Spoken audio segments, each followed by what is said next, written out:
It's good to see you guys. Good to be with the team this morning. A lot to correct.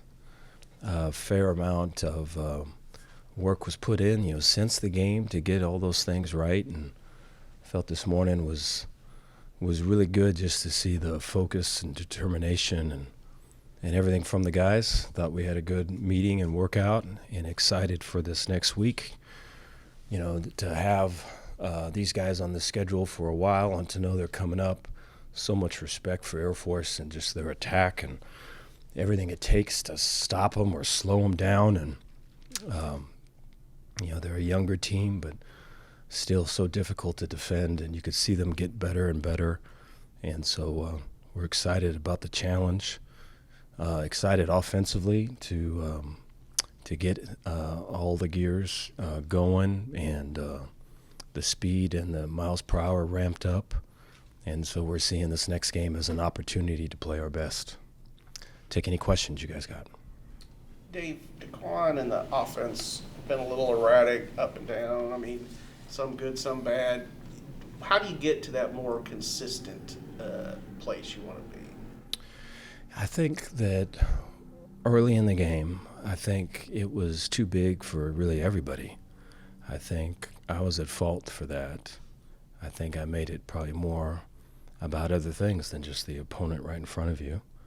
And I think that affected Daquan too. I thought when things settled down and the running game got going, I thought that other things opened up. We had the RPO screen on the perimeter there that Josh took advantage of. There were other examples of that we probably could have executed better, but we're opened up with the run game. I think early in the game, the run game wasn't really getting a lot. I think towards the end, we started to lean on them and wear on them some. So I think that's the key. I think taking the lessons learned from this game in terms of how you start and being level-headed and focusing on in the moment and on the thing that you're doing at the time that you're doing it, I think will help too.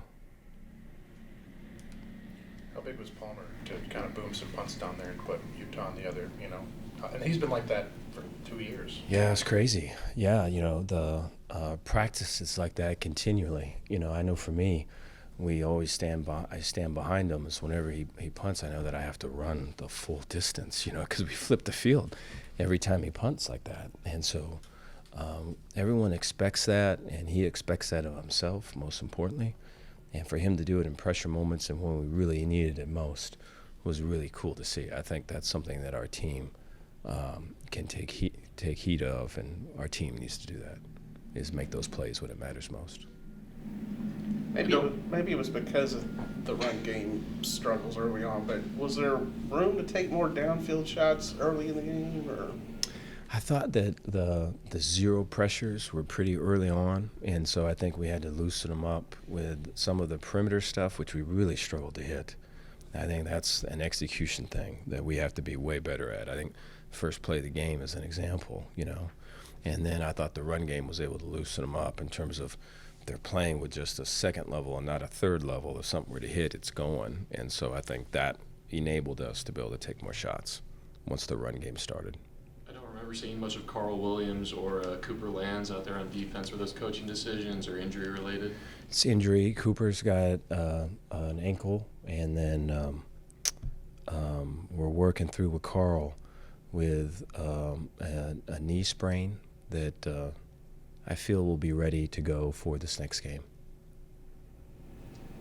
Dave, looked like Daquan got a hit on that one play where you had Sawyer come out there for a minute. What did he hurt anything? And then was there any thought about putting Sawyer back in for that last series? Yeah, so Daquan took a hit to the ribs and was feeling sore and was wanting to come right back. When I was walking with him off the field, he was just going, "There's no way I'm coming out of this game," And so his determination, everything to come back.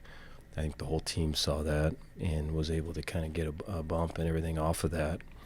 And, I'm proud of Sawyer and his ability to come in and contribute and when we need to. I think it's hard when you're on the sideline and you're out of it to jump back into it in critical moments, and he's shown the ability to do that. And so I feel good about him being on the ready. is there any advantage to the fact that you guys played Air Force, a couple seasons ago? Well, I think it works both ways. I think they really know us, and we're really working to get to know them.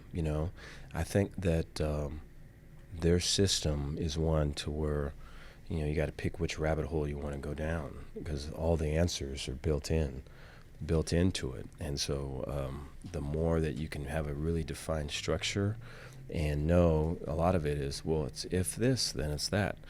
If we go here, then we're going there. And you just go down those paths with the best answers and the best adjustments that you can. A lot of respect for their coaches, and their kids just play hard.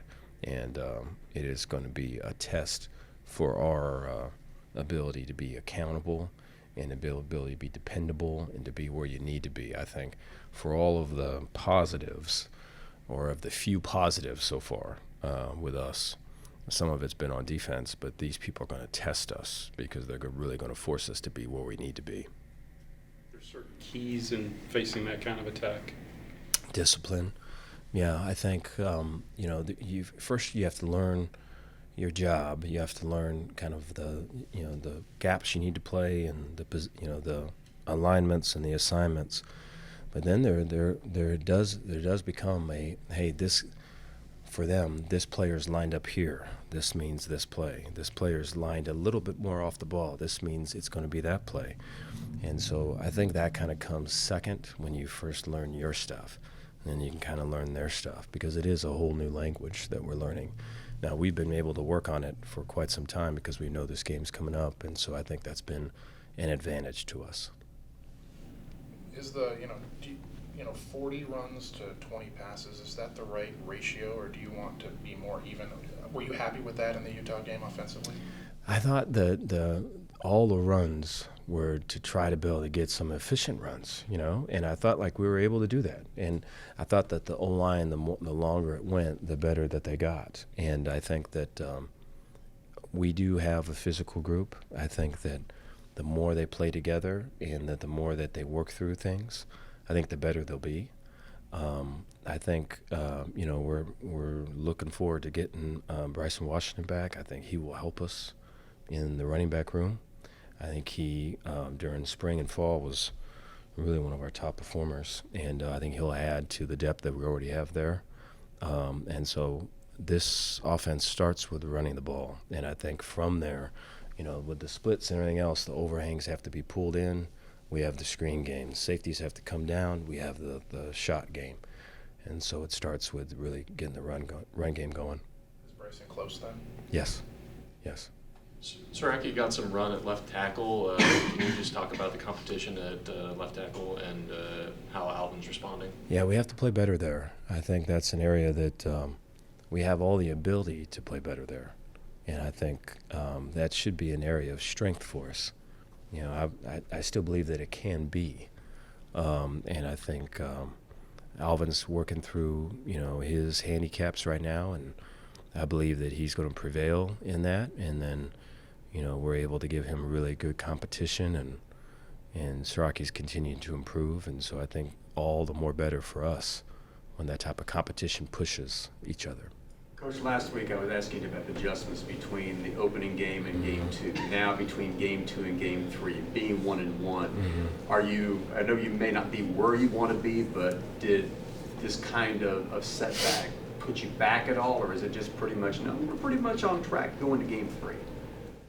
Well, there's a lot we have to improve. I mean, I think that first quarter is not acceptable. I think the start of it, the big plays that we gave up, getting the kick blocked and the strip sack and just all of those things were just completely avoidable. I take responsibility for all of those. And that's just, we cannot win playing that brand of football. Now, the ability to kind of regroup and to fight through and to make adjustments, I'm proud of. And I think we've shown the ability to do that through these last 2 games. And that will extremely be tested in this game. There'll be a million adjustments in this one. Is the second half shutout, is that a source of pride for the defense? Well, it's just, I've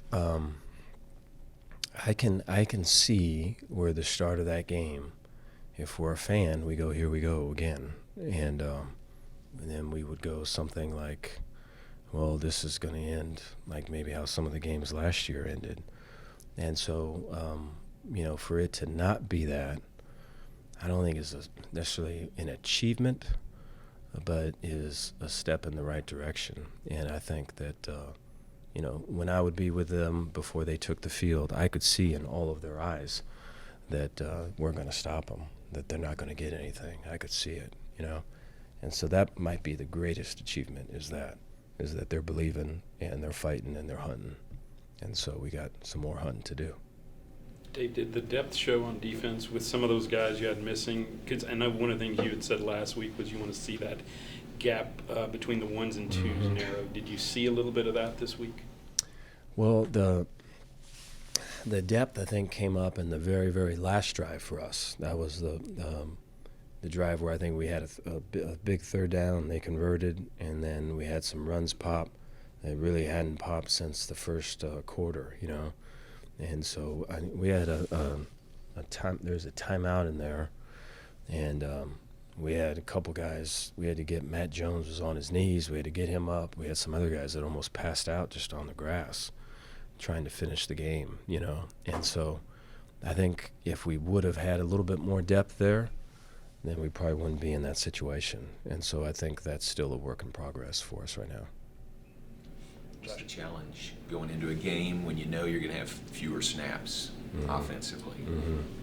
Yeah, I think, defensively, I think first down is critical. I mean, so is it 2nd and 7 or 2nd and 5? And that's the whole world right there. That is the whole world because they're going for it on 4th and 1, 4th and 2, and they're very hard to stop on 4th and 1 and 4th and 2. And if you put everybody up there to stop them on 4th and 1 and 4th and 2, you risk a 80-yard touchdown, And so it's a whole thing in and of itself. The best way is to play well on first down. And I think on the offensive part of it, there'll be a lot of shell coverages, a lot of keeping stuff in front of you. Now, in this past game versus San Jose State, whose offense coordinator, Craig Stutzman, I know well, he was at Texas State last year, and so we have a sense of that offense and what they're capable of. There's a lot more pressure this past game from Air Force versus them. And so I can anticipate some of that now. And I think if we can capitalize on some of the pressure, if we can capitalize on the off coverage with run after catch, with some of our guys making plays in space, then I think those are ways that we can create in the limited snaps that we got. Dave, unlike the last time y'all played Air Force, I assume you might be wearing short sleeves on Saturday. Yeah. Was that the coldest game you've ever been a part of? There was games in Wisconsin where we were at Minnesota. I think the 3 years I was there, the last two, or the two of the three, we played at Minnesota. And Minnesota's got an outdoor stadium, beautiful stadium, but it's, it got to where, like this one, where you couldn't talk, and your nose was running and you couldn't do nothing about it, and your mouth was frozen. I think in that game, if I remember the second series, and man, we're going to make all these adjustments. We're going to, we're ready. And then I remember trying to open my mouth and I couldn't talk. And I'm going like, this is not going to be good. This is going to suck. Yeah. Josh Cameron's had quite the journey. How cool was it to see him kind of finally get in the end zone there? Yeah, of just of all of the, whether it's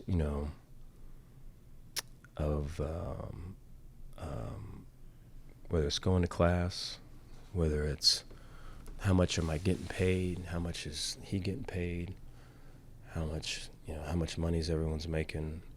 In just that type of world, which that's the world we're in. For there to be a dude that's not like that and just continues to achieve, does everything you ask him to do, so just way proud of him. And what a great family. And I have to imagine just that catch and that run, been pretty cool to hang out with the Camerons during that one. Yeah. Yes. Okay. Thanks, Dave. Thank you, guys.